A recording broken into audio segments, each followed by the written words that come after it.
सफलता का पथदर्शक भी होता है, क्योंकि संकल्पित मन संशय रहित होकर अपने ध्येय से हटता नहीं। लेकिन केवल 5% लोग ही अपने इस संकल्प पर अंत तक डटे रहते हैं। और कुछ ऐसा ही होता है कंपनियों के साथ भी। या दोस्तों, कुछ ही कंपनियां, कुछ ही ऑर्गेनाइजेशंस अपने लक्ष्य तक पहुंच पाती है, अपने इस लक्ष्य को हासिल कर पाती है। आखिर ऐसी क्या बात होती है इन कंपनियों में? तो दोस्तों, जवाब है उनकी सोच, उनका विजन और मिशन। दोस्तों, जो अपने हित से पहले लोग और समाज हित के बारे में सोचते हैं, वही कामयाब होते हैं। और एमसेल का तो जन्म ही हुआ है पर्यावरण का ख्याल रखने और दुनिया को बचाने के लिए। जी हाँ दोस्तों, जिसमें पेड़ पौधे, पशु पक्षी, जीव जंतु, इंसान और वातावरण सब कुछ शामिल है। और अंत में आता है हमारा मुनाफा। दोस्तों, तालुका स्तर पर और ग्राम स्तर पर एमसीएल ने एंटरप्रेन्योर्स की फौज खड़ी करके रखी है। दोस्तों, एक अकेले आदमी की ये काम नहीं, ये सोचकर समान विचारधारा के लोगों को एक साथ जोड़ के रखा है एमसीएल ने। इतने बड़े विशाल परिवार का गठन किया है इतने सालों में एमसीएल ने। और दोस्तों, हर एक के रग रग में आज एमसीएल बसा हुआ है। तालुका स्तर पर और बाद में ग्राम पंचायत स्तर पर जिन प्रोजेक्ट्स का निर्माण हम करेंगे, जिससे पर्यावरण की रक्षा तो होगी, साथ ही किसान और महिलाओं का सक्षमीकरण भी होगा। दोस्तों, देश की आर्थिक उन्नति होगी। लाखों लोगों की आशाएं जुड़ी है आज एमसीएल के साथ में। अपने बेहतर कल के सपने देखे हैं लोगों ने एमसीएल के साथ में, और एमसीएल अपनी इस जिम्मेदारी से पूरी तरह वाकिफ है।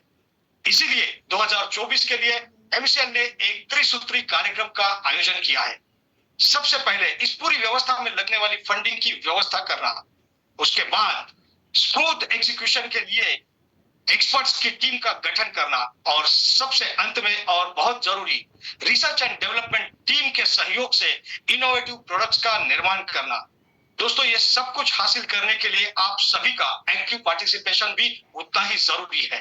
तो चलिए जानते हैं इस व्यवस्था को और मजबूत कैसे किया जाए आज के इस वेबिनार से, which is revolution to make India great again episode 22। लेकिन इसके पहले चंद महत्वपूर्ण बातें आज के इस वेबिनार के बारे में।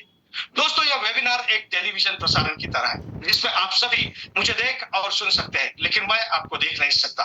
आप सभी से यह नम्र निवेदन है कि कृपया अपना इंटरनेट कनेक्शन चेक कर ले, अपने साथ एक पानी की बोतल, नोटपैड और पेन रखें। और एक जरूरी सूचना, दोस्तों, चैट बॉक्स में दी गई लिंक के ऊपर जाकर आपका फीडबैक हमारे साथ शेयर करना ना भूलिएगा। तो चलिए आगे बढ़ते हैं हमारे एमसीएल के प्रोजेक्ट्स वीडियो के साथ।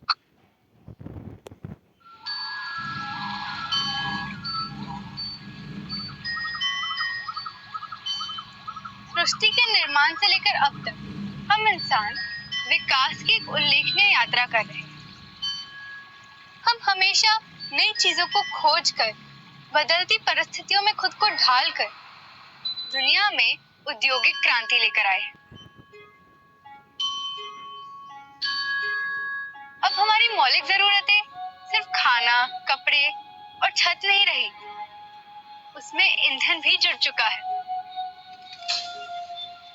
और इस ईंधन की जरूरत को पूरा करने के लिए भारत करोड़ों रुपए खर्च करके दूसरे देशों से एलपीजी आयात करता है, जबकि यही आयात की हुई एलपीजी गैस दुनिया में धमाके और आग जैसी घटनाओं का सबसे बड़ा कारण है। जान का धोखा मानकर भी जरूरतमंद जब एलपीजी खरीदने निकलता है तो एलपीजी के दाम आसमान छू रहे होते हैं। भारत में लगभग 43% घरों में खाना बनाने के लिए साफ ईंधन भी नहीं मिलता, और इस आंकड़े में 75% घर गांव और छोटे शहर के हैं। इसलिए जरूरतमंद प्रकृति का सहारा लेते हैं, लकड़ी का इस्तेमाल ईंधन के रूप में करते हैं। पर लकड़ी का इस्तेमाल करके खाना बनाने वाली हमारी माँ और बहन उस लकड़ी के हानिकारक धुएं का शिकार बन जाती है। उन्हें आंखों में खिंचाव, श्वसन समस्याएं, दमा और फेफड़ों के संक्रमण जैसी बीमारियों का सामना करना पड़ता है। हमारी माँ ने भी इन सारी परेशानियों का डट के सामना किया है, और इन बीमारियों से लड़ते देखना हमारे लिए भी बहुत मुश्किल था।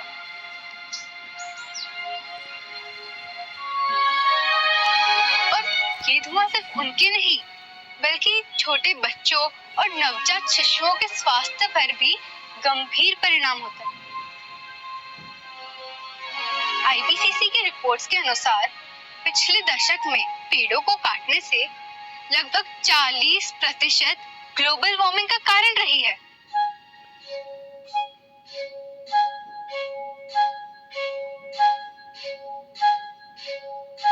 पर्यावरण और मानवीय जीवन का ये बुरा हाल हम देख नहीं सके, इसलिए हमने पर्यावरण को बचाने के लिए नैसर्गिक तरीके से एक नया मानवीय आविष्कार बनाया है, एम कुकिंग सिस्टम।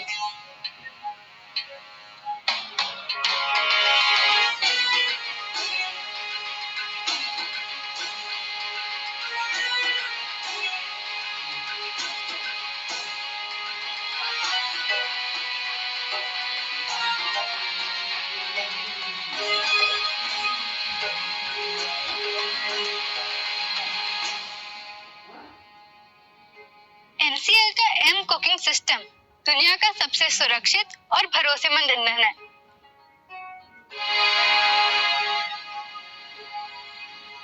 ये नेपियर घास से बनता है। नेपियर घास को काट कर नैसर्गिक तरीके से सुखाने के बाद इसे एक नया आकार दिया जाता है।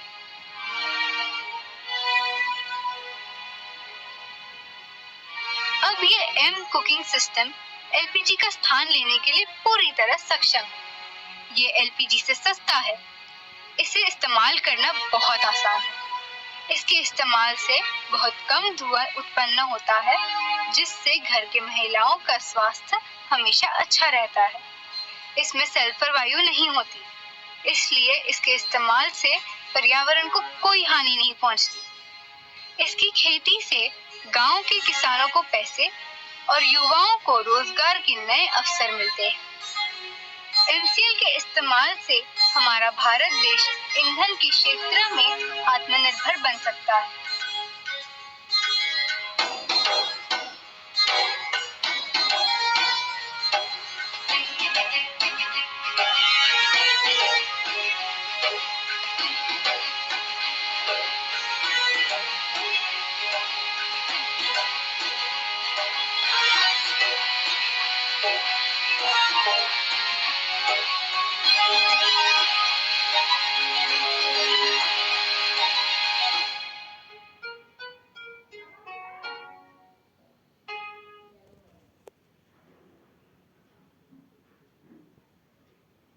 दोस्तों, अब मैं एमसीएल विजन, मिशन और कोर वैल्यूज पढ़ूंगा। आप सभी से ये रिक्वेस्ट है कि आप इसे मेरे साथ दोहराएं, जिसके लिए आप सभी के सामने एक स्क्रीन शेयर की जाएगी। तो चलिए पढ़ते हैं एमसीएल के लिए शपथ। मैं Mangesh Shelar Meera clean fuels limited का सदस्य हूं और अपने पूरे होश-ओ-हवास में हमारे संगठन के मिशन और विजन को हासिल करने में इसे सफलता दिलाने की शपथ लेता हूं।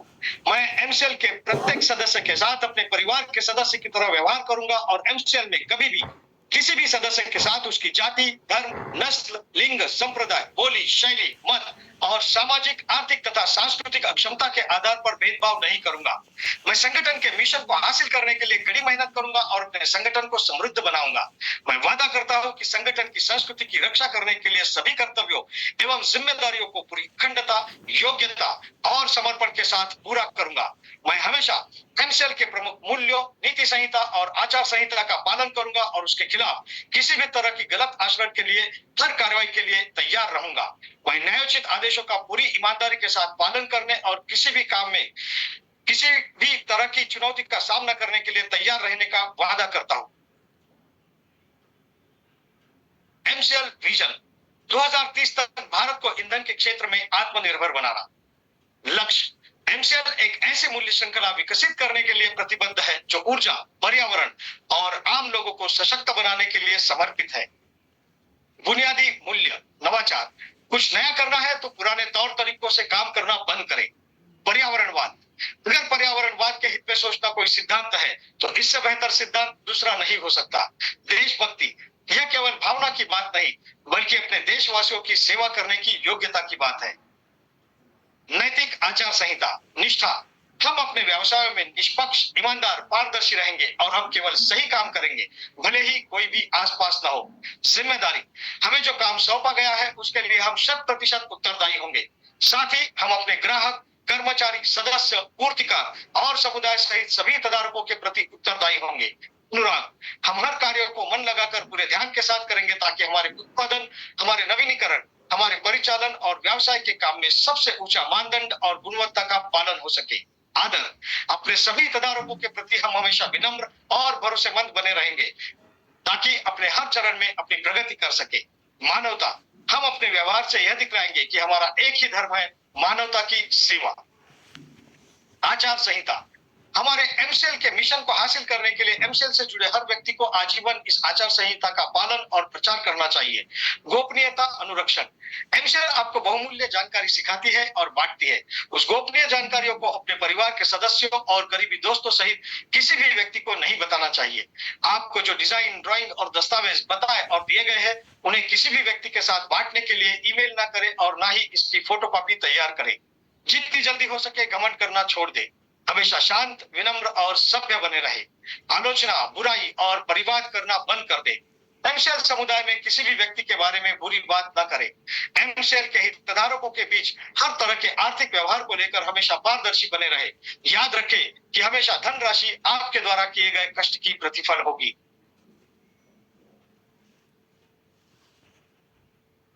किसी भी प्रकार के प्रतिस्पर्धी कारोबार, एमएलएम, धर्म या राजनीति को बढ़ावा देने वाली बातों की हमारे समुदाय में बिल्कुल भी अनुमति नहीं है।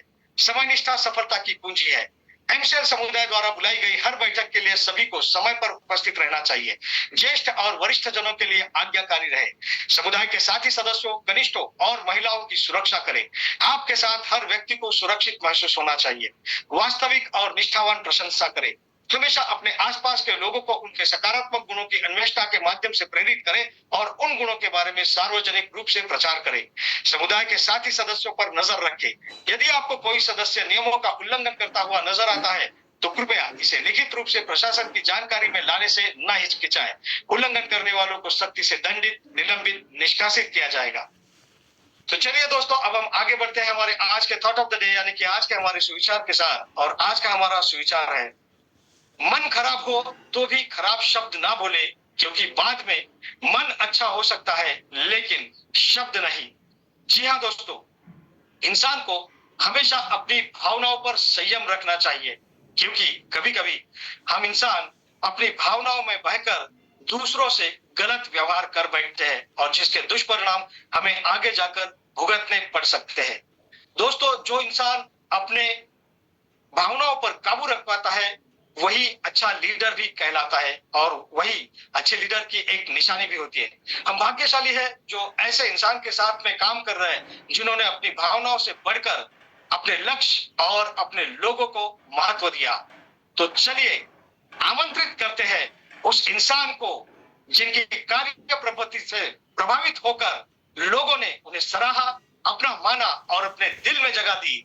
तो आमंत्रित करते हैं इस leader, executive director of MCL, miss Prachi Dhole.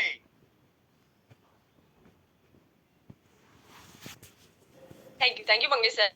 नमस्कार, एमसीएल परिवार में एक बार फिर से मैं आप सबका स्वागत करती हूँ और चलिए बढ़ते हैं आज के वेबिनार सेशन की ओर।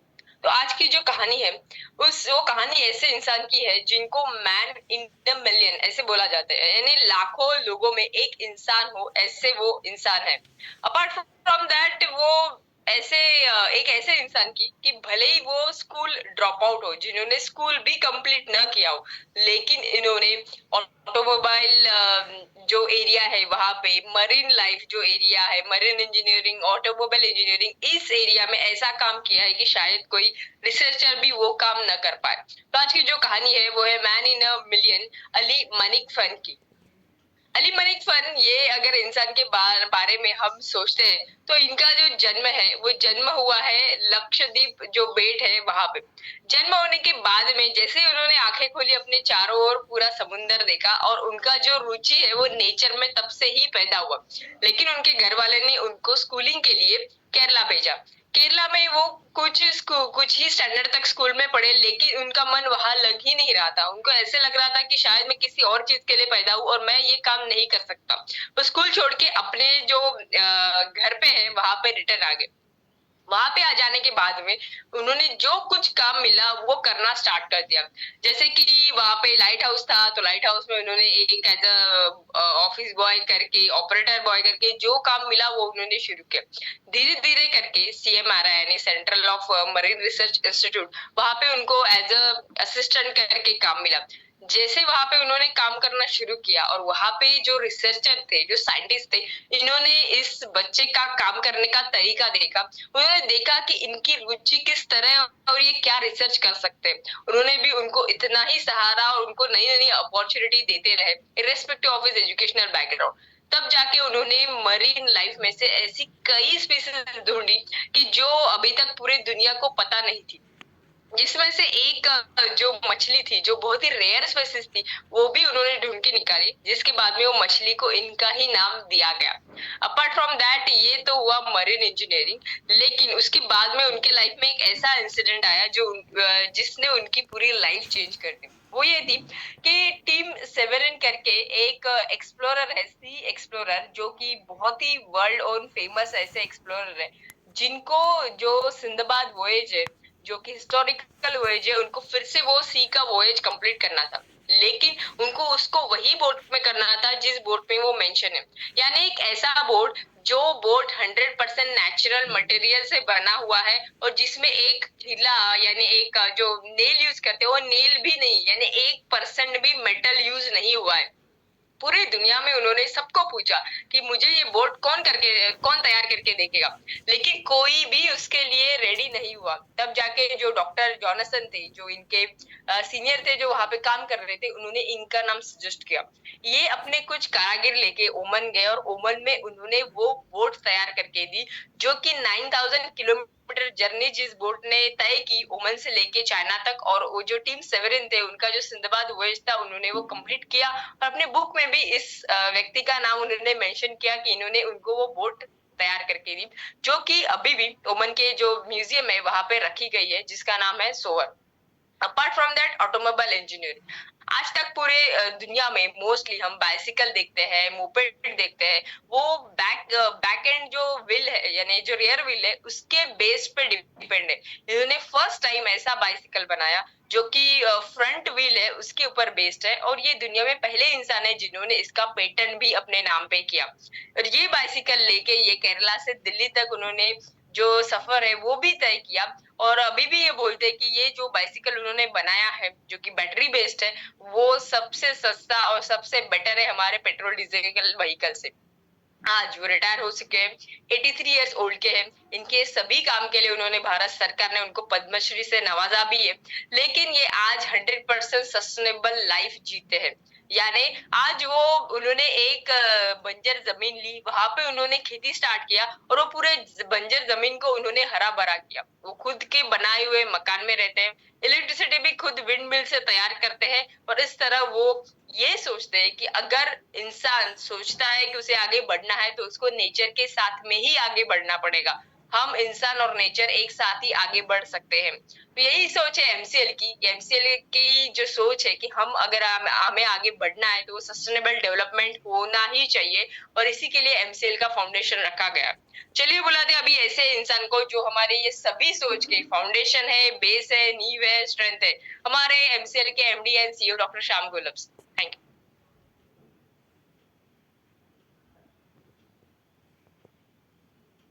Thank you madam. दोस्तों नमस्कार, मैं डॉक्टर श्याम गोलब फिर से एक बार आपका ट्रेनिंग सेशन में स्वागत करता हूं। मैं आशा करता हूं कि आप सभी लोग स्वस्थ हैं और आप अपने साथ अपने परिवार का यानी घर का परिवार और एमसीएल परिवार दोनों का ख्याल रख रहे हैं। मैं ये भी उम्मीद करता हूं कि आप सभी लोग 1 घंटा बहुत अच्छी एक्सरसाइज कर रहे हो, अपने हार्ट अपने लंग को मजबूत कर रहे हो और अपनी इम्यूनिटी को बढ़ा रहे हो। तो चलिए शुरुआत करते हैं आज के इस सेशन के साथ। दोस्तों दुनिया में ये जो अमीर देश गरीब देश है, जो डेवलप इकोनॉमी डेवलपिंग इकोनॉमी है, या अमीरी और गरीबी है, इनके बीच में अभी जो इतना बड़ा जो फासला है, इसका एक प्रमुख कारण है ये औद्योगिक क्रांति, इंडस्ट्रियल रेवोल्यूशन। इंडस्ट्रियल रेवोल्यूशन दुनिया में 1760 से लेके 1840 इस दौरान हुआ, इस पीरियड में हुआ। और इस पीरियड में क्या हुआ, तो इस पीरियड में बहुत बड़ी बड़ी इंडस्ट्री, बहुत बड़े बड़े कारखाने इसकी शुरुआत हुई। जो काम पहले हाथों से होता था, या हाथ या हमारे जो पालतू जानवर थे उनके साथ जो होता था, वो बहुत बड़े बड़े काम बहुत बड़ी बड़ी मशीनरी के साथ होने लगा। और दोस्तों इस चीज की शुरुआत, इस इंडस्ट्रियल रेवोल्यूशन की शुरुआत हुई एक खोज से, एक खोज जो की थी जेम्स वाट इन संशोधक ने। इन्होंने पूरी दुनिया को बताया कि पानी के भाप में कितनी ताकत हो सकती है। उस भाप के साथ कई सारे घोड़े या हाथों की ताकत, इतनी ताकत तैयार की जा सकती है, बड़े बड़े यंत्र तैयार किए जा सकते हैं, और जिससे बहुत बड़े स्केल पे मैन्युफैक्चरिंग हो सकती है। और फिर शुरू हुआ उस मशीन की शुरुआत, उन यंत्रों की शुरुआत जो यंत्र बेस्ड थे इस पानी के भाप के ऊपर। और फिर ये हाथों से लेके फिर मशीन प्रोडक्शन, मशीन मैन्युफैक्चरिंग, ऐसी सब शुरुआत हो। दोस्तों इसके पहले यानी इंडस्ट्रियल रिवॉल्यूशन शुरू होने के पहले किस तरह की इकोनॉमी थी, तो ये डिसेंट्रलाइज, रीजनल, लोकल ऐसी इकोनॉमी थी। पूरी दुनिया में, यानी सिर्फ भारत में नहीं तो पूरी दुनिया में जो गांव या शहर थे, वहां लोगों की जो जरूरत थी, वहां के लोग वहां की जरूरतों को अपने जो वहां के अवेलेबल जो संसाधन है उससे वो वस्तुएं तैयार करते अपने हाथों से, जानवरों के साथ या छोटे छोटे यंत्रों के साथ, और उस चीजों को पूरा करते। जो भी रॉ मटेरियल, जो भी चीजें उनको लगती वो वहां से ही वो उपलब्ध करते और वही बेचते। तो एक सेल्फ सफिशिएंट टाइप की एक इकोनॉमी थी, और ऑलमोस्ट पूरी दुनिया में इस तरह की इकोनॉमी फैल चुकी थी। इसलिए अमीर गरीबी का जो फासला था वो इतना ज्यादा नहीं था। लेकिन इस इंडस्ट्रियल रिवॉल्यूशन के बाद क्या हुआ, तो इंडस्ट्रियल रिवॉल्यूशन के बाद ये जो मैन्युफैक्चरिंग है ये एक जगह कॉन्सेंट्रेट हो गई, इंडस्ट्रियल सेंटर्स की शुरुआत हो गई, और सिर्फ कुछ अपने रीजन के लिए, पूरी दुनिया के लिए ये इंडस्ट्रियल सेंटर्स की शुरुआत हो गई। इंडस्ट्रियल रेवोल्यूशन की शुरुआत ये ग्रेट ब्रिटेन से हुई। ये जो भाप के इंजन की खोज हुई वो स्कॉटलैंड में हुई, जो ग्रेट ब्रिटेन का एक भाग है। और वहां से फिर ब्रिटेन में ये पहली बड़ी बड़ी मशीनरी या पहली बड़ी फैक्ट्री की शुरुआत हुई। ये सब काम पहली बार जब शुरू हुआ, वो शुरू हुआ टेक्सटाइल इंडस्ट्री में, वस्त्र उद्योग में। तब तक वस्त्र हाथ से बनाए जाते थे, लेकिन उसके बाद ब्रिटेन में बहुत बड़ी बड़ी फैक्ट्रियों में ये वस्त्र बनने लगे। और बाद में ये जो रिवॉल्यूशन है वो यूरोप में और आगे जाके अमेरिका में गया, और ये वस्त्र उद्योग से लेके फिर आयरन एंड स्टील इंडस्ट्री और बाकी की इंडस्ट्री में गया। दोस्तों जैसे ही ये इंडस्ट्रियल रिवॉल्यूशन शुरुआत हुई, जैसे ही ये अलग बड़े बड़े कारखानों की दुनिया शुरुआत हुई, उसी टाइम से शुरुआत हुई फॉसिल फ्यूल का रोल। दोस्तों फॉसिल फ्यूल यानी जीवाश्म ईंधन मनुष्य को पहले से पता था, ये कोयला, क्रूड ऑयल पहले से पता था, लेकिन उसका इतना उपयोग मनुष्य ने कभी किया नहीं। जो रीजनल डिसेंट्रलाइज जो इकोनॉमी थी, वहां जो जरूरत होती थी ईंधन और ऊर्जा की, वहां लोकली अवेलेबल अक्षय ऊर्जा या बायोमास या बायोफ्यूल से हम लोग उसका इस्तेमाल करते थे। लेकिन जब बड़े बड़े मशीन, बड़े बड़े कारखाने तैयार हुए, तब इस बड़े बड़े कारखानों के लिए जो इतनी बड़े स्केल पे जब ईंधन और ऊर्जा की जरूरत लगी, तब इस फॉसिल फ्यूल का रोल बहुत बड़ा। और जब से इंडस्ट्रियल रिवॉल्यूशन की शुरुआत हुई है, जब से फॉसिल फ्यूल की शुरुआत हुई है, तब से लेके आज तक सबसे ज्यादा इस्तेमाल अगर मनुष्य ने किसी फॉसिल फ्यूल का किया है तो वो है कोयला, बहुत ज्यादा। इनफैक्ट आज की तारीख में ये जो ग्लोबल वार्मिंग है, ग्लोबल वार्मिंग हो रही है जिस ग्रीन हाउस गैसेस से, जिस गैस के कारण, प्रमुख गैस के कारण आज ही टेम्परेचर बढ़ रहा है, वो प्रमुख गैस है carbon dioxide. 80% carbon dioxide responsible है ये ग्लोबल वार्मिंग के लिए। और ये जो कार्बन डाइऑक्साइड अभी वातावरण में है, मैक्सिमम कार्बन डाइऑक्साइड जिसके कारण पैदा हुआ है वो है कोयला। तो दोस्तों सबसे पहले कोयले की जरूरत, कोयले का उपयोग ये पानी की भाप करने के लिए है। तो बड़े बड़े यंत्रों में, बड़े बड़े मशीनरीज में ऑफकोर्स पानी की भाप बनाने के लिए कोयले का इस्तेमाल हुआ। उसके बाद इस भाप से बिजली बनने लगी। इस बिजली की वजह से फिर गांव में, शहरों में रोशनी की शुरुआत हुई। इस कोयले के ऊपर ट्रांसपोर्टेशन, इस बिजली के ऊपर ट्रांसपोर्टेशन शुरू हुआ। इनफैक्ट आपको सुन के आश्चर्य होगा, लेकिन दुनिया की पहली जो 4 व्हीलर कार है वो बिजली के ऊपर चल रही थी। उसके बाद ट्राम है, या जो रेलवे थी वहां भी जो कोल बेस्ड ऐसे रेलवे की शुरुआत हो गई। और कोल, ये कोयला जो है ऑलमोस्ट हर जगह पे इसका इस्तेमाल होने लगा, इंडस्ट्रियल, कमर्शियल, घरेलू, हर लेवल पे। और जैसे जैसे कोयला ये जरूरत बढ़ने लगी, तब एंट्री हुई और धीरे धीरे इंपॉर्टेंस बढ़ा इस क्रूड ऑयल का।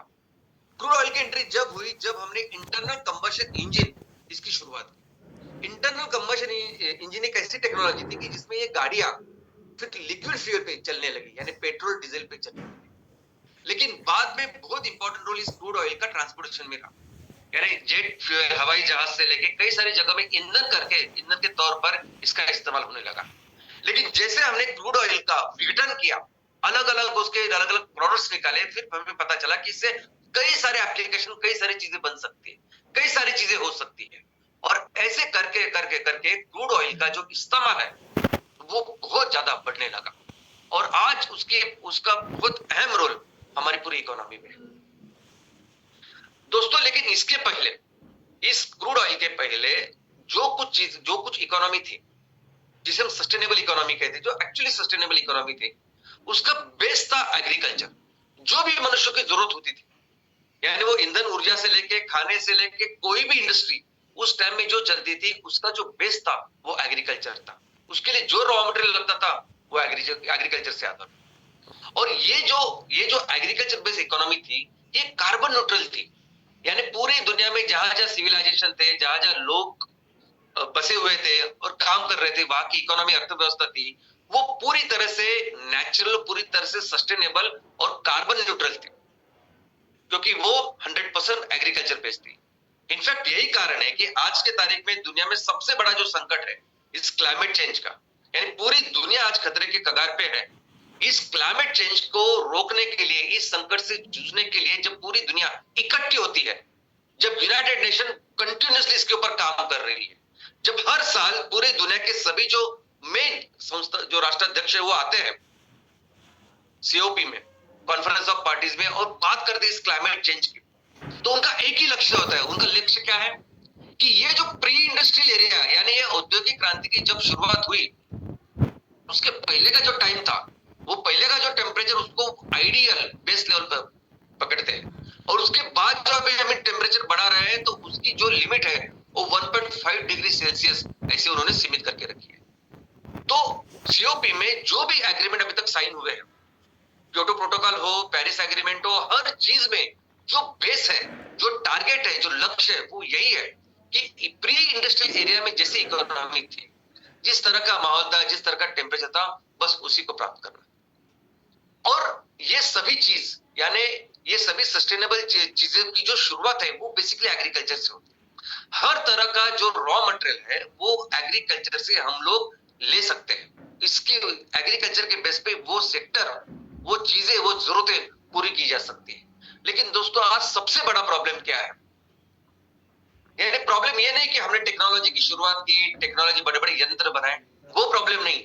प्रॉब्लम ये है कि हमने ईंधन और ऊर्जा के तौर पर किसको चुना, और ईंधन और ऊर्जा ही नहीं है। आज इस क्रूड ऑयल की मैं आपको बात बताता हूँ कि क्रूड ऑयल सिर्फ ईंधन और ऊर्जा की जरूरत या ईंधन और ऊर्जा देने वाला एक चीज ऐसी नहीं रही।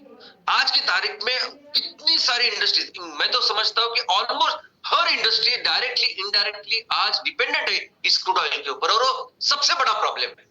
दोस्तों, आज आप देख सकते हैं कि और कितनी सारी इंडस्ट्रीज डायरेक्टली डिपेंडेंट है क्रूड ऑयल के ऊपर। सिर्फ प्लास्टिक और रबर नहीं, ये जो कपड़े हम लोग पहनते हैं, 80% जो कपड़े हैं वो इस क्रूड ऑयल से आ रहे। वो हर तरह का केमिकल, यानी जो किचन में हम केमिकल इस्तेमाल करते हैं, जो वॉशरूम में, बाथरूम में, वो फर्श के लिए, कॉस्मेटिक्स, हर तरह का केमिकल आज आ रहा है इस क्रूड ऑयल से। ये पेंट्स, एडेसिव्स, हर चीज जो आज बन रही है क्रूड ऑयल से। यानी इतने सारे सेक्टर है डिपेंडेंट इस क्रूड ऑयल के ऊपर। लेकिन कुछ चीजें ऐसी है, कुछ सेक्टर ऐसे जो बिल्कुल नहीं होनी चाहिए, लेकिन अनफॉर्चुनेटली वो भी डिपेंडेंट है आज की तारीख पे इस क्रूड ऑयल के ऊपर। और वो क्षेत्र है ये खाने का, अनाज का, ये जीवन सत्व, मूल द्रव्य का, ये पोषक द्रव्य। आइडियली ये सभी जो पोषक द्रव्य है ना, ये जीवन सत्व और मूल द्रव्य कहां से आने चाहिए? तो हमारी कुदरत की, हमारी धरती मां की व्यवस्था है। कि जिसमें इस मिट्टी में असंख्य ऐसे सूक्ष्म जीव है जो कंटिन्यूस विघटन का काम करते हैं, कंटिन्यूस रिसाइकलिंग का काम करते हैं, और जो हमें जो पोषक तत्व चाहिए वो हमें दिलाने का काम करते हैं। और उन जीवों की वजह से ही उस मिट्टी में जान होती है, पोषकता होती है।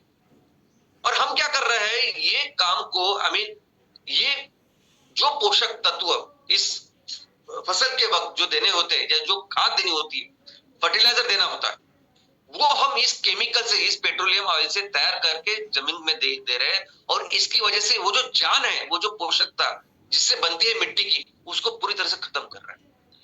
और वो पोषक नेचुरल जो नैसर्गिक पोषक तत्व होने चाहिए वो नहीं मिल रहे। और ज्यादा से ज्यादा फसल हो, इसलिए हम लोग क्या कर रहे हैं, और ज्यादा केमिकल्स और ज्यादा फर्टिलाइजर इसमें डाल रहे हैं, जो क्रूड ऑयल से आ रही है। और इसकी वजह से आज की ये परिस्थिति है कि 75% से भी ज्यादा जो एग्रीकल्चर लैंड है ना, वो डिग्रेडेड हो चुकी है। और जो फसल आज आ रही है ना, उस फसल में बिल्कुल वो सेहत नहीं है, वो पोषक तत्व है ही नहीं जो पहले हुआ करते थे। हमें भी जो पोषक तत्व चाहिए, जो डायरेक्टली लेते हैं, वो भी इस क्रूड ऑयल से आ रहे हैं। और जो फसल हम उगा रहे हैं इस क्रूड ऑयल के फर्टिलाइजर के कारण, वो पोषक तत्व शरीर को नहीं चाहिए, और शरीर इसके अगेंस्ट बगावत करती है। और उस बगावत का नाम है कैंसर। दोस्तों, कैंसर यानी क्या? कैंसर यानी हमारे बदन में जो पेशी है, वो पेशी जो चीज नहीं चाहिए उसके खिलाफ काम करती है, एक्शन करती है। कैंसर यानी अनियंत्रित ग्रोथ, अनकंट्रोल ग्रोथ। और वो तभी होता है जब नहीं चाहिए सब पोषक तत्व, नहीं चाहिए केमिकल्स शरीर को, बदन को। और इसलिए आप देखोगे कि आज की तारीख में पूरी दुनिया में सबसे ज्यादा लोग जिससे आज मर रहे हैं वो कैंसर है। कई सारे ऐसे देश है कि जिस देश में नंबर 1 किलर हेल्थ प्रॉब्लम कुछ है तो वो कैंसर है। और इसी की वजह से हमारी जो इम्यूनिटी है वो भी कम होती जा रही है ना। आप देखोगे कि पिछले 20 सालों में, 20-30 सालों में जो सबसे ज्यादा जो बीमारी आ रही है वो वायरल है। वो वायरस जो हजारों सालों से हमारे साथ है, लेकिन अभी तक कभी बीमारी नहीं। लेकिन आज उसके कारण कई सारी बीमारियां हो रही है और उसके कोई इलाज नहीं है। ना कैंसर का इलाज है, ना इसका इलाज। आपको वो सेहत आराम ही करना पड़ता है, उसके बाद अपने आप वो 8 दिन में चला जाता है। एलर्जिक चीजें बढ़ रही है। और जो कंपनियां, जो देश इस क्रूड ऑयल की बिजनेस आज की तारीख में कर रहे हैं, वो दुनिया में सबसे अमीर देश। अभी देखिए नहीं, दुबई, यूएई, सऊदी अरेबिया, यहाँ आप जाओगे तो आपको पानी नहीं मिलेगा। कोई ऐसे नेचुरल संसाधन, नैसर्गिक संसाधन आपको दिखेगी नहीं, क्योंकि इतने अमीर है। इतने अमीर क्यों है? इसका एक ही कारण है, वो है क्रूड ऑयल। और दुख की बात यह है ना कि हमारा जो कुछ रिसर्च डेवलपमेंट चल रहा है, जो कुछ नई नई चीजें हम लेके आ रही है किसी भी सेक्टर में, वो सभी नए नए इक्विपमेंट हो, चीजें हो, प्रोडक्ट्स हो, वो सभी प्रोडक्ट्स भी और ज्यादा इस क्रूड ऑयल के ऊपर बेस्ड है। कोई भी इक्विपमेंट लीजिए, कोई भी चीज आप लीजिए, मैक्सिमम उसमें इस क्रूड ऑयल से जो चीजें निकलती हैं उसका उपयोग किया करते हैं। इतना ही नहीं, ये मॉडर्न फैशन हर 3 महीने, हर 6 महीने के बाद आपको अलग अलग फैशन दिखे। और वो फैशन क्या है? तो पूरे जो कपड़े वो दिखाते हैं, सब लोगों को प्रमोट करते हैं, वो सब मैक्सिमम ये एमएमएफ यानी क्रूड ऑयल बेस्ड एक सब कपड़े होते हैं जिसका विघटन नहीं होता। मॉडर्न फर्नीचर में भी अगर आप देखोगे तो पर्दे से लेके बेड, ये सोफा कम, ये सब कुछ जो बनता है ना, ये पूरा क्रूड ऑयल से आता है। और ये बहुत दुख की बात है। इनफैक्ट मैं तो आज कहता हूं कि आज की तारीख में हमारी पूरी इकोनॉमी, ये मॉडर्न जो इकोनॉमी है पूरी दुनिया की, सिर्फ भारत की नहीं, पूरी दुनिया की जो इकोनॉमी, वो पूरी तरह से बेस्ड इस ऑयल के ऊपर। ये ऑयल इकोनॉमी है जो हम आज चला रहे हैं। कई सारी इंडस्ट्रीज है जो पूरी तरह से डिपेंडेंट है इस क्रूड ऑयल के ऊपर। सिर्फ ईंधन और ऊर्जा ही नहीं, कई सारे डायरेक्टली इनडायरेक्टली जो सेक्टर्स वो इस क्रूड ऑयल के ऊपर डिपेंडेंट है। और इसीलिए ये क्रूड ऑयल का जो बिजनेस है ना, ये इकोनॉमी जो है बहुत स्ट्रॉन्ग, डीप रूटेड ऐसी बन चुकी है। और ये बहुत बड़ा कारण है इस क्लाइमेट चेंज। लेकिन आज एक गुड न्यूज, एक बहुत अच्छी बात, एक आनंद की बात मैं आपको बताने वाला हूं, और वो ये है कि आने वाले दिनों में एक क्रूड ऑयल की जगह कुछ लेने वाला है तो होगा बायोमास। सर, बायोमास आने वाले दिनों में नया क्रूड बनने वाला है। जो भी चीज आज क्रूड ऑयल कर रहा है, जिसको उसकी वजह से जो भी चीज जो हमें मिलती है, हम इस्तेमाल करते हैं, वो सब चीजें बायोमास से आने वाली है। बेसिकली हर कोई चीज जो हम इस्तेमाल करते हैं, खाते हैं, ईंधन और ऊर्जा के तौर पर इस्तेमाल करते हैं, ये सब कुछ चीज, इस सब की जो सोर्स है वो है बायोमास। इनफैक्ट अभी इस फॉसिल फ्यूल के बारे में, इस कोयले के बारे में, तेल के बारे में मैंने जो सब कुछ बताया, सब जीवाश्म ईंधन की भी जो शुरुआत है, जीवाश्म ईंधन जो भी बना है वो बायोमास से बना है। यानी हजारों लाखों साल पहले ये जो बायोमास धरती के ऊपर था वो नीचे जमीन में गाड़ दिया गया और अंडर हाई प्रेशर टेम्परेचर एक तो वो सॉलिड फ्यूल बना यानी कोयला बना, नहीं तो वो लिक्विड द्रवरूप ईंधन बना, क्रूड ऑयल बना, नहीं तो वायुरूप ईंधन या नेचुरल गैस बनी। तो ये जो भी क्रूड ऑयल आज उसका रोल है, क्रूड ऑयल से वजह से हम जो भी काम कर रहे हैं बेसिकली उसका सोर्स है बायोमास। लेकिन हमने ये काम करने के लिए वो नीचे जो प्रकृति ने जिसे गाड़ा है उसको निकालने की कोई जरूरत नहीं। यही काम जो हम हमारे जमीन के ऊपर जो बायोमास है उसको उगा के उसके साथ आराम से कर सकते हैं। बस यही हम गलत काम कर रहे हैं। और दोस्तों ये जो बायोमास है ना, ये जो बायोमास जो खेती से तैयार होता है, यानी खेती से हम सिस्टमेटिकली तैयार कर सकते हैं। हम हर तरह की इंडस्ट्री यानी आप प्लास्टिक रबर से लेके हर कोई चीज जो आज हमें बनानी है, जो सस्टेनेबल करनी है, या कोई भी इंडस्ट्री, पेंट हो, केमिकल्स हो, कॉस्मेटिक्स हो, हर इंडस्ट्री के लिए जो रॉ मटेरियल है वो इस बायोमास से आ सकता है, वो इस खेती से आ सकता है 100%। और सबसे अच्छी बात क्या है कि ये बायोमास, ये खेती हमारी हर इंडस्ट्री की जो जरूरत है उसको पूरा करेगी ही करेगी, लेकिन उसी के साथ हमारा ये जो इकोसिस्टम है, ये जो पर्यावरण है उसका ख्याल रखती है। और ये सबसे अच्छी बात है जो हजारों सालों तक फिर हम ऐसे ही चलता रह सकता है। तो बायोमास का मतलब क्या है? अगर आप टेक्निकली देखोगे, अगर आप बिजनेस के एंगल से देखोगे तो बायोमास इज ऑर्गेनिक मटेरियल जिसका इस्तेमाल वही ईंधन ऊर्जा के तौर पर, खाने के तौर पर, रॉ मटेरियल के तौर पर हम कर सकते हैं। लेकिन सबसे अच्छी बात क्या है, ये बायोमास जो है रिन्यूएबल है, अक्षय है, सदैव है। तो कौन तैयार करता है ये बायोमास? तो दोस्तों बायोमास तैयार करता है हमारी माँ, हमारी प्रकृति। दोस्तों करोड़ों सालों से इस धरती ने, इस प्रकृति ने, इस हमारी माँ ने एक बहुत अच्छी व्यवस्था तैयार करके रखी है जिसमें इस बायोमास का जन्म होता है, बायोमास की उत्पत्ति होती है। ये जो मिट्टी है, इस मिट्टी में इतने असंख्य सूक्ष्म जीव माँ ने तैयार करके रखे हैं कि जो कंटिन्यूअसली विघटन का, रिसाइकलिंग का काम करते हैं, सस्टेनेबिलिटी का काम करते हैं। जो भी चीज हम इस्तेमाल करके छोड़ देते हैं ना, ये सूक्ष्म जीव है जो उसका विघटन करके फिर से वो तत्व हमें लाके रखते हैं कि चलो अभी आगे के फिर से बनाओ।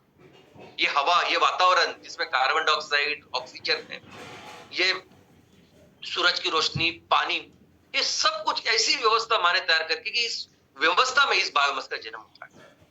और ये जो प्रक्रिया है, ये जो रिएक्शन है कि जिसमें ये बायोमास बनता है, उस प्रक्रिया को हम कहते हैं प्रकाश संश्लेषण, उस प्रक्रिया को हम कहते हैं फोटोसिंथेसिस। दोस्तों दुनिया में हर कोई जो एनर्जी है, यानी मेरे अंदर भी जो एनर्जी है, मैं जो बात कर रहा हूं आपसे, ये टीवी, ये लाइट जल रही है, पंखा, जो कुछ है, हर तरह की जो एनर्जी इस पृथ्वी के ऊपर है उसका मूल सोर्स है सूरज, सूर्य। उसकी जो एनर्जी, उसी के इस्तेमाल से हम लोग ये सब काम कर रहे हैं। लेकिन ये जो एनर्जी है जो हमारे आजू बाजू है, उसको हम ऐसे इस्तेमाल नहीं कर सकते। कैसे इस्तेमाल करते हैं? तो प्रकृति ने उसका एक तरीका तैयार किया है कि वो एनर्जी को लेके वो ऐसे फॉर्म में तैयार करती है कि जिसको हम इस्तेमाल कर सके। तो ये जो लाइट एनर्जी है उसको केमिकल एनर्जी में कन्वर्ट करने की जो प्रक्रिया है वो प्रकाश संश्लेषण है। प्रकाश यानी सूरज की रोशनी, और संश्लेषण यानी प्रक्रिया, निर्माण करना। तो ये प्रोसेस है कि जिससे ये बायोमास तैयार होता है।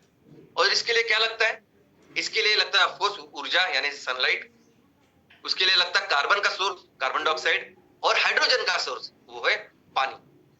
दोस्तों इस पेशी का, इस वनस्पति के अंदर एक स्पेशल एक प्रोटीन होता है जिसे रिएक्शन सेंटर कहते हैं। वो प्रोटीन बेसिकली ये जो प्रक्रिया है वो करता है, और इस प्रोटीन का नाम है क्लोरोफिल। और जो एक कैप्सूल में होता है जिसका नाम है क्लोरोप्लास्ट। तो ये जो प्रोटीन है वो एक्टिवेट होता है, और ये एक्टिवेट होके ये सभी प्रक्रिया पूरा करता है। तो सबसे अच्छी बात क्या है कि ये क्लोरोफिल, ये जो प्रोटीन है जो एक काम करता है, उस प्रोटीन का जब उस लाइट पड़ती है उसके ऊपर, तो वो ब्लू और रेड, ये सभी तरह की जो लाइट है वो उसको एब्जॉर्ब करता है, और सिर्फ ग्रीन जो है, हरा लाइट, उसी को परावर्तित करता है, उसी को ट्रांसमिट करता है। इसीलिए ये सब पेड़ पौधे हमें हरे दिखते हैं, हरे नजर आते हैं। और ये जो रिएक्शन है ना, इस रिएक्शन में एनर्जी ज्यादा अंदर जाती है और बाहर बिल्कुल बहुत कम निकलती है, इसलिए इसका नाम है एंडरगोनिक रिएक्शन। दूसरी रिएक्शन जिसमें कम जाती है एनर्जी और बाहर ज्यादा निकलती है, जैसे हम लोग कुछ खाए, बिस्किट खाया तो थोड़ा सा कुछ एनर्जी लगी नहीं खाने के लिए, लेकिन उसके बाद बहुत ज्यादा एनर्जी मिलती है, तो वो एक्सर्गोनिक है। ये एनर्जी है कि जिसमें सूरज की रोशनी लेते हैं, सूरज की ऊर्जा लेते हैं और उसको अंदर, उस खाने के अंदर वो परावर्तित करते हैं, इसे एंडरगोनिक रिएक्शन कहते हैं। और इसी के साथ फिर ये प्लांट, ये वनस्पति क्या तैयार करते हैं, तो ये पहले तो ऑक्सीजन छोड़ते हैं, कार्बन डाइऑक्साइड लेते हैं, उसका कार्बन का यूज करते हैं खाने में और ऑक्सीजन छोड़ते हैं। पानी लेते हैं, उसे हाइड्रोजन लेते हैं और कार्बन और हाइड्रोजन मिलके वो कार्बोहाइड्रेट तैयार करते हैं, खाना बनाते हैं, हमारे लिए खाना बनाते हैं, कार्बोहाइड्रेट बनाते हैं और हमारे लिए शुद्ध हवा, यही प्रकाश संश्लेषण प्रक्रिया की बनाती है। और दोस्तों ये जो खाना है, ये जो कार्बोहाइड्रेट है, ये प्राइम एनर्जी है दुनिया के ऊपर। मैं जब बोलता हूँ कि मेरे अंदर जो एनर्जी सूरज से आ रही है, वो आ रही इसलिए क्योंकि मैंने ये कार्बोहाइड्रेट खाया है। मनुष्य जो है एक तो डायरेक्टली वनस्पति को खाता है, उसको एनर्जी मिल सकती है, नहीं तो वो ऐसे प्राणी जानवर उनको खाता है कि जो उनके ऊपर डिपेंडेंट है। तो पूरी पृथ्वी तल के ऊपर जितनी भी एनर्जी है, वो एनर्जी तैयार करने का काम ये प्रकाश संश्लेषण प्रक्रिया करती है। पृथ्वी के ऊपर जितना भी ऑक्सीजन है, वो ऑक्सीजन तैयार करने का काम ये प्रकाश संश्लेषण प्रक्रिया करती है। ये इसलिए इतनी इंपॉर्टेंट है। लेकिन उससे भी एक चमत्कारिक चीज मैं आपको बताना चाहता हूँ दोस्तों। इस पृथ्वी का जो कॉम्पोजिशन था बहुत पहले, ये बाकी के ग्रह जैसे ही था। बाकी के ग्रह जैसे इस पृथ्वी के ऊपर हाइड्रोजन ज्यादा थी, हाइड्रोजन सल्फाइड ज्यादा था। और सबसे पहले ये जो प्रकाश संश्लेषण प्रक्रिया है, फोटोसिंथेसिस, ये पेड़ पौधों ने नहीं शुरुआत की, तो एक पेशीय सूक्ष्मजीवों ने शुरुआत की। और जो इन्होंने शुरुआत की, उस टाइम उन्होंने कार्बन डाइऑक्साइड से कार्बन लिया, लेकिन हाइड्रोजन उन्होंने पानी से नहीं लिया। तो ये जो पूरा वायुमंडल था, ये जो हाइड्रोजन और हाइड्रोजन सल्फाइड, ये जो गैसेस थे, उससे वो हाइड्रोजन लिया, वो लिया और ऑक्सीजन छोड़ा, ऑक्सीजन छोड़ा, ऑक्सीजन छोड़ा। और ये वो प्रक्रिया है कि जिसकी वजह से पृथ्वी का जो वातावरण है वो तैयार हुआ, जिसमें ऑक्सीजन इतनी ज्यादा है। यानी पृथ्वी के ऊपर ये वातावरण तैयार करने का काम भी ये प्रकाश संश्लेषण इस प्रक्रिया ने किया है। और इसी इवेंट को ग्रेट ऑक्सीजनेशन इवेंट ऐसा कहा गया है। दोस्तों ये जो फिर वातावरण का कंपोजिशन बना, जो हाइड्रोजन सल्फाइड कम हुआ, ऑक्सीजन इतना ज्यादा हुआ, उसके बाद अलग अलग नए नए जीवों की, कॉम्प्लेक्स जीवों की उत्पत्ति हो गई। हम भी इसी कारण तैयार हुए, मनुष्य इसी कारण तैयार हुआ है। और ऐसी परिस्थिति में जब करोड़ों सालों से ये जो व्यवस्था कुदरत ने, धरती माँ ने की है हमारे लिए, बहुत सुंदर ऐसी प्रक्रिया, क्या हम इसे रिप्लेस कर सकते हैं? बिल्कुल नहीं। और करना चाहिए, मुझे तो लगता है सोचना भी नहीं चाहिए। हम सोच भी नहीं सकते, हम इसके पास आ भी नहीं सकते, हम कंपेयर भी नहीं कर सकते। लेकिन आज हम ये छोड़ के एक ये सूरज की रोशनी कैप्चर करने का एक अपना तरीका हमने ढूंढ के निकाला है। और वो क्या है? तो वो है सोलर, यानी रिन्यूएबल एनर्जी के नाम पे आज सबसे ज्यादा इन्वेस्टमेंट जिसमें हो रही है, जिस सेक्टर में हो रही है, वो है सोलर सेल्स। और सोलर सेल्स के से क्या करते हैं हम लोग? कोशिश करते हैं कि सूरज की रोशनी को कैप्चर करें और उसका उपयोग करें।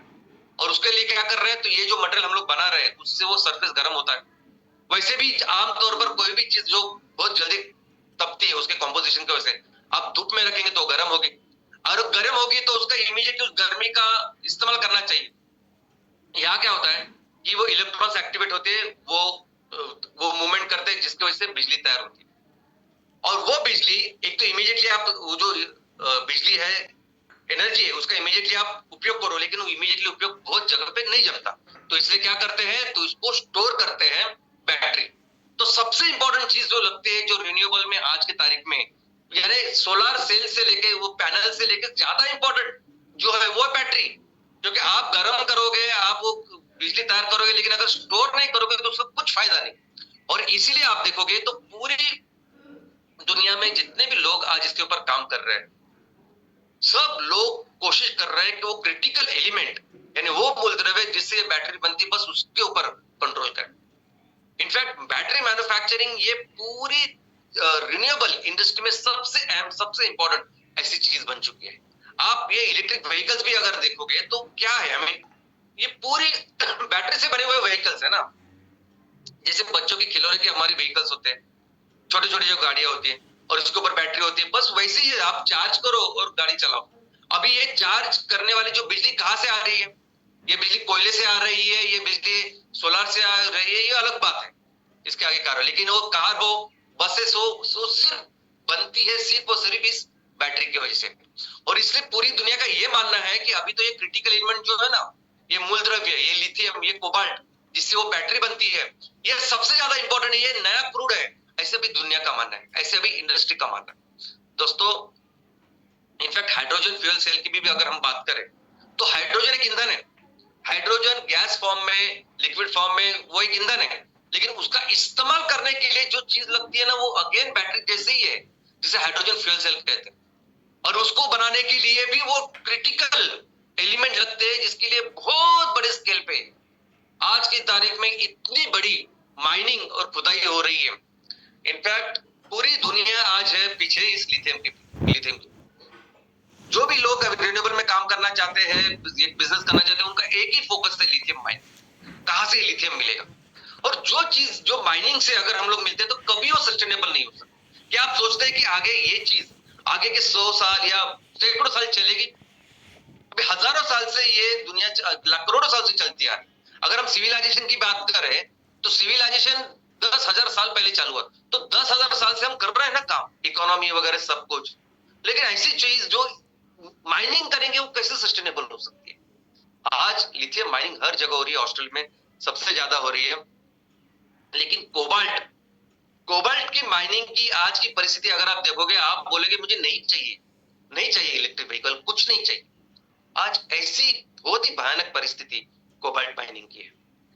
अफ्रीका में कांगो में इस तरह से सब एक्चुअल कंडीशन, अगर आप इसके बारे में ज्यादा पढ़ोगे तो आपको पता चलेगा कि ये कोबाल्ट माइनिंग को लेके, इस रिन्यूएबल के को लेके आज दुनिया क्या कर रही है।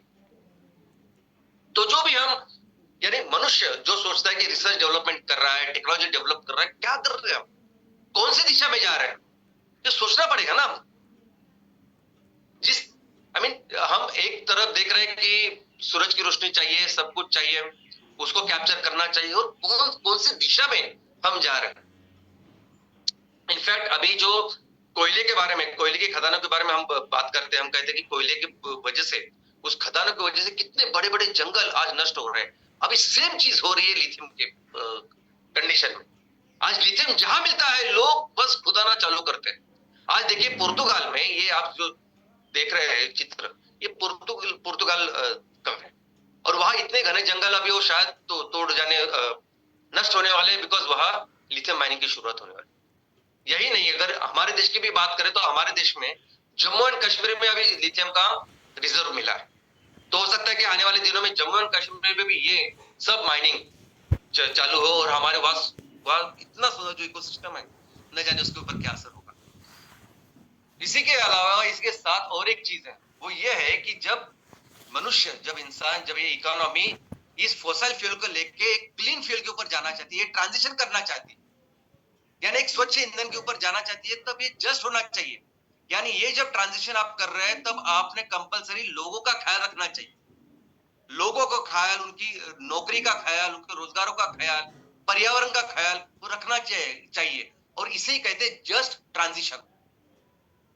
यानी आप जब बोल रहे हैं कि रिन्यूएबल होना चाहिए, आपको टेम्परेचर कम करना है, सब चीजें कर रहे हैं, और जिस दिशा में आप जा रहे हैं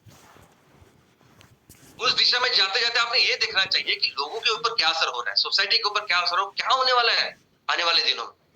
और इस पूरी जो परिस्थिति आज जो हमारे सामने है ना, जो चल रहा है, जिस दिशा में हम चल रहे हैं, वो सब देख के सिर्फ मेरे दिल में, मेरे दिमाग में सिर्फ एक ही ख्याल आता है, और वो ये आता है कि क्यों कर रहे हैं हम ये अक्षय ऊर्जा जो है, ये सदैव अखंड ऊर्जा है, ये सूरज की ऊर्जा है जो हमेशा हमारे लिए अवेलेबल है। और उसको कैसे ले, इसका बहुत ही सिंपल आसान तरीका कुदरत ने, हमारी माँ ने हमारे सामने इसलिए रखा है।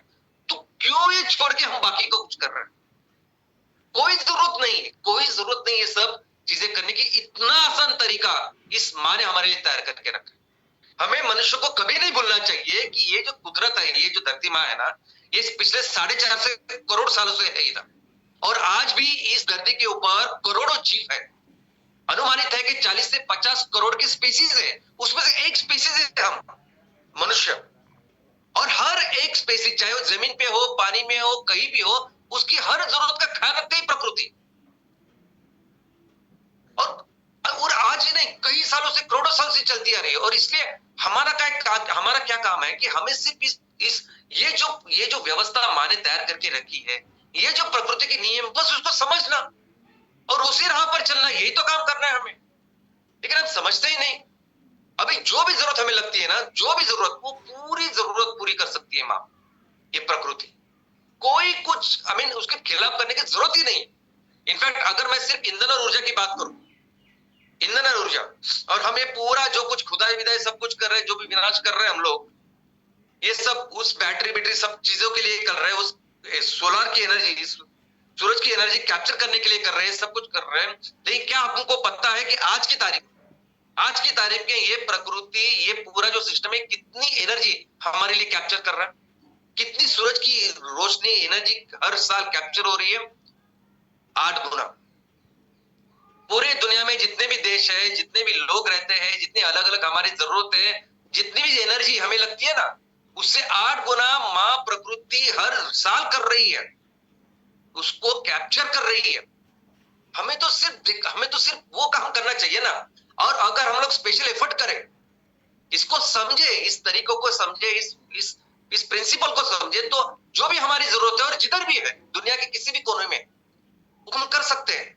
बायोमास उगा सकते हैं, चाहे वो नेपियर घास हो, चाहे वो अलगे हो, चाहे वो वाटर हायासिंथ हो, कोई भी हो।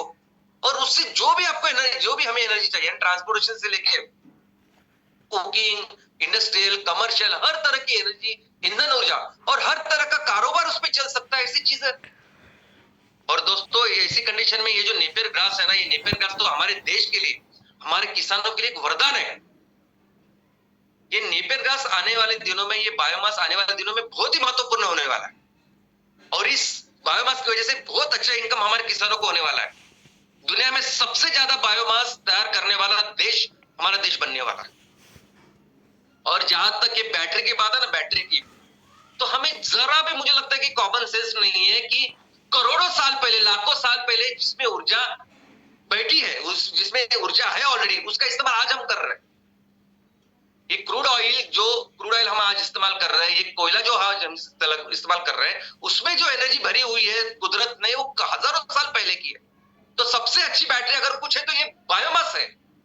क्या जरूरत है ये सब खुदाई, सब कुछ करने की? और ये जो काम हम कर रहे हैं ना, ये एमकोल और M methane, M CNG, M pellet, ये बेस्ट सोर्स है। और यही तरीका है काम करने का, यही सही तरीका है, सस्टेनेबल तरीका है, कि जिसमें हम प्रकृति का बिल्कुल अच्छी तरह से ख्याल रख सकते हैं, और जो हजारों सालों तक कर सकते हैं हम आने वाले दिनों में। और इतना ही नहीं है, ये जस्ट ट्रांजिशन जिसको कहते हैं ना, अभी हमारे सामने है कि एक प्रकल्प, एक प्रोजेक्ट लगाने के बाद कितने सारे किसानों को उससे फायदा होता है, कितने सारे लोग हैं जिसको रोजगार की निर्मित होती है, कितने सारे लोगों को हम सपोर्ट कर सकते हैं। तो यही राइट वे है, यही जस्ट ट्रांजिशन। और दोस्तों, मैं एक बार फिर से बोलता हूं कि आने वाले दिनों में क्रूड ऑयल की जगह ये बायोमास लेने वाला है, और पूरी दुनिया में सबसे ज्यादा बायोमास तैयार करने वाला, मैन्युफैक्चर करने वाला, और उसको एक्सपोर्ट करने वाला अगर कोई देश होगा तो भारत होगा। और इसका कारण होगा हमारा किसान। ये सब काम हमारा किसान करने वाला। आने वाले दिनों में ये खेती, ये जो पेशा है ना, ये सबसे ज्यादा सेलिब्रेटेड, सबसे ज्यादा इंपॉर्टेंट ऐसा पेशा बनने वाला है। ये बायोमास है जिसकी वजह से आने वाले दिनों में हमारे किसानों की जो कंडीशन है वो बहुत बेहतर होने वाली। हम पूरी दुनिया के लिए ईंधन और ऊर्जा में सबसे ज्यादा जो निर्यात हुआ भारत की आने वाले दिनों में होने वाली, और इसी की वजह से हमारा भारत देश दुनिया की नंबर 1 इकोनॉमी बनेगा। लेकिन इतना ही नहीं कि हम ये काम करके पूरी दुनिया को बता देंगे कि सही रास्ता क्या है, कौन सी दिशा में पूरी दुनिया को जाना चाहिए, जो सस्टेनेबिलिटी का सही रास्ता है। और इसी के कारण मिलकर हम सब अपने देश को फिर से दुनिया का सबसे महान विश्व गुरु देश बनाएंगे। धन्यवाद। जय हिंद, जय हिंद। जब तक पृथ्वी माता, धरती माता, इनका ख्याल रखे बगैर हम कोई भी विकास नहीं करेंगे। तब तक हम भारत को क्या, विश्व को कुछ दे नहीं पाएंगे। गांवों का शहरीकरण करना मतलब विकास नहीं है, इस बात को ध्यान में रखिए। और ये एमसीएल का थॉट है, पर एमसीएल के थॉट को कितना प्रो नेचर, नेचर के साथ में रखने का जो आज का शाम तक प्रेजेंटेशन था, वो एक अलग बात थी, एक अलग सोच थी। सो गुड मॉर्निंग संडे परिवार, और एक शुक्रवार शाम तक का ट्रेनिंग वेबिनार, हमारी सोच पे एक जोरदार प्रहार। कौन है इस देश में, कौन इस देश में जो एक थॉट को इतनी बारीकी से हमको सिखाता है? वो है डॉक्टर श्याम गोलब। डॉक्टर श्याम गोलब एक ऐसे युवा है, भारत के युवा उद्योगपति हैं, बिजनेसमैन है, या फिर आप कहिए बिजनेस विजनरी है, जिन्होंने एक थॉट को पूरी तरह से हमारे दिल पर डालने की कोशिश की है। जी हाँ, रास्ता तो कठिन, रास्ता आसान नहीं है, पर जो मंजिल है वो भारत को फिर से महान बनाने की है। और मुझे पता है एमसीएल इंडिया परिवार पूरी तरह से इसमें शामिल है। हमारे आने वाले सवालों के जवाब हमारे आज के कार्य में है, उसको और एक बार श्याम सर ने बहुत सटीकता से दोहराया है। So thank you very much. Have your firm faith in your actions and go ahead. Thank you very much. All the stakeholders, MCL pillars, channel partners, BDAs, senior BDAs, prime BDAs, national consultants for being here and making our efforts strongest to make India great again.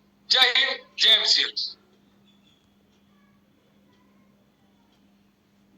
Thank you very much doctor लवेश sir. And दोस्तों, मैं फिर एक बार आप सभी से ये request करूंगा कि कृपया चैट बॉक्स में जो लिंक आप लोगों के साथ में शेयर की गई है, उस लिंक के ऊपर जाकर आपका फीडबैक हमारे साथ शेयर करना ना भूलिएगा।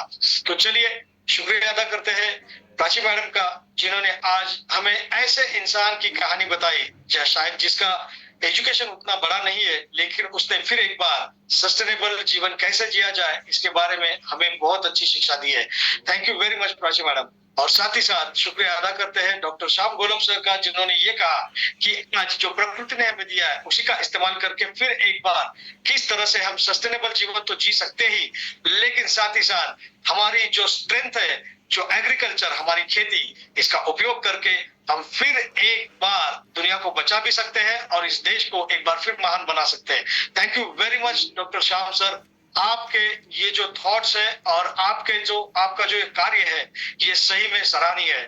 धन्यवाद, शुक्रिया।